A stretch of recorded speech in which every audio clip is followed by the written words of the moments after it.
दोस्तों, इस कहानी से आप जानेंगे कि लॉ ऑफ अट्रैक्शन कैसे काम करता है। किसी शहर के रेलवे स्टेशन पर एक भिखारी रहता था।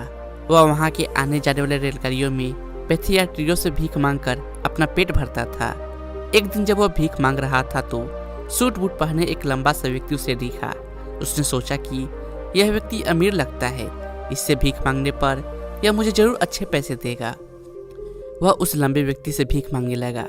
भिखारी को देखकर उस लंबे व्यक्ति ने कहा, तुम हमेशा मांगते ही हो, क्या कभी किसी को कुछ देते भी हो?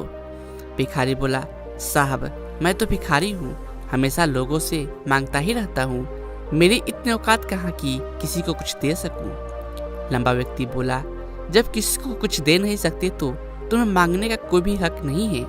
मैं एक व्यापारी हूँ और लेन देन में ही विश्वास करता हूँ। अगर तुम्हारे पास मुझे कुछ देने को है तभी मैं तुम्हें बदले में कुछ दे सकता हूँ। तभी वह स्टेशन आ गया जहाँ पर उस लंबे व्यक्ति को उतरना था। वह ट्रेन से उतरा और चला गया। इधर भिखारी उसकी कही गई बात के बारे में सोचने लगा। उस लंबे व्यक्ति के द्वारा कही गई बात उस भिखारी के दिल में उतर गई। वो सोचने लगा कि शायद मुझे भीख में अधिक पैसा इसलिए नहीं मिलता क्योंकि मैं उसके बदले मैं किसी को कुछ दे नहीं पाता हूँ। लेकिन मैं तो भिखारी हूँ, किसी को कुछ देने लायक भी नहीं हूँ। लेकिन कब तक मैं लोगों को बिना कुछ दिए केवल मांगता ही रहूंगा। बहुत सोचने के बाद उस भिखारी ने निर्णय किया कि जो भी व्यक्ति उसे भीख देगा तो उसके बदले वह भी उस व्यक्ति को कुछ जरूर देगा। लेकिन अब उसके दिमाग में यह प्रश्न चल रहा था कि वह खुद भिखारी है तो भीख के बदले मैं दूसरों को क्या दे सकता हूँ। इस बात को सोचते हुए 2 दिन हो गए, लेकिन उसे अपने प्रश्न का कोई उत्तर नहीं मिला था। तीसरे दिन जब वह स्टेशन के पास बैठा हुआ था तभी उसकी नज़र कुछ फूलों पर पड़ी जो स्टेशन के आसपास के पौधों पर खिल रहे थे। उसने सोचा, क्यों न मैं लोगों को भीख के बदले कुछ फूल दे दिया करूं। उसको अपना यह विचार अच्छा लगा और उसने वहां से कुछ फूल तोड़ लिए। अब वह ट्रेन में भीख मांगने पहुंचा। अब जब भी कोई उसे भीख देता तो उसके बदले वह भी भीख देने वालों को कुछ फूल दे देता। उन फूलों को लोग खुश होकर अपने पास रख लेते थे। अब भिखारी रोज फूल तोड़ता और भीख के बदले में उन फूलों को लोगों को बांट देता था। कुछ ही दिनों में उसने महसूस किया कि अब उसे अधिक लोग भीख देने लगे हैं। वो स्टेशन के पास सभी फूलों को तोड़ लाता था। जब तक उसके पास फूल रहते थे तब तक उसे बहुत से लोग भीख देते थे, लेकिन जब फूल बांटते बांटते खत्म हो जाते तो उसे भीख भी नहीं मिलती थी। अब रोज ऐसा ही चलता रहा। एक दिन जब वो भीख मांग रहा था तो उसने देखा कि वही लंबा व्यक्ति ट्रेन में बैठा है, जिसकी वजह से उसे भीख के बदले फूल देने की प्रेरणा मिली थी। वह तुरंत उस व्यक्ति के पास पहुंच गया और भीख मांगते हुए बोला, आज मेरे पास आपको देने के लिए कुछ फूल है, आप मुझे भीख दीजिए तो मैं बदले में आपको कुछ फूल दूंगा। उस लंबे व्यक्ति ने उसे भीख के रूप में कुछ पैसे दे दिए और भिखारी ने कुछ फूल उसे दे दिए। उस लंबे व्यक्ति को यह बात बहुत पसंद आई। वह बोला, वाह क्या बात है, आज तुम भी मेरी तरह एक व्यापारी बन गए हो। इतना कहकर फूल लेकर वह लंबा व्यक्ति अपने स्टेशन पर उतर गया। लेकिन उस लंबे व्यक्ति द्वारा कही गई बात एक बार फिर से उस भिखारी के दिल में उतर गई। वह बार बार उस लंबे व्यक्ति के द्वारा कही गई लाइन के बारे में सोचने लगा और बहुत खुश होने लगा। उसकी आंखें अब चमकने लगी। उसे लगने लगा कि अब उसके हाथ सफलता की चाबी लग गई है, जिसके द्वारा वह अपने जीवन को बदल सकता है।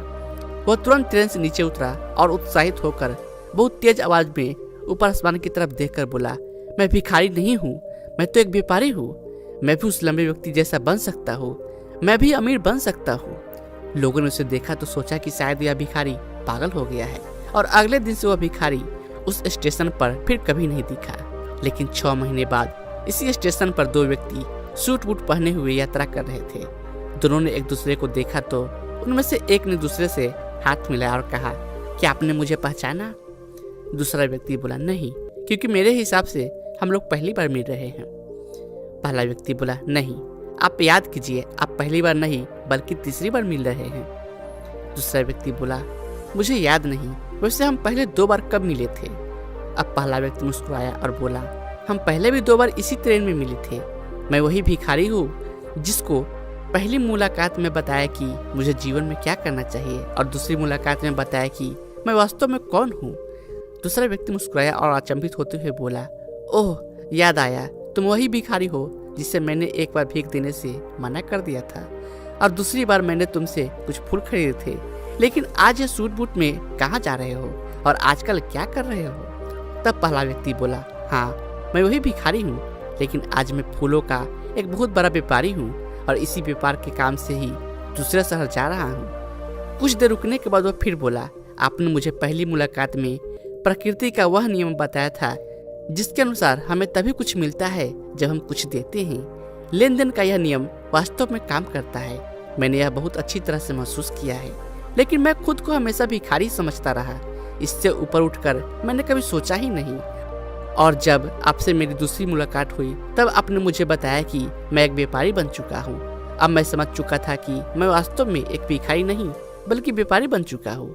मैंने समझ लिया था कि लोग मुझे इतने भीख क्यों दे रहे हैं, क्योंकि वह मुझे भीख नहीं दे रहे थे बल्कि उन फूलों का मूल्य चुका रहे थे।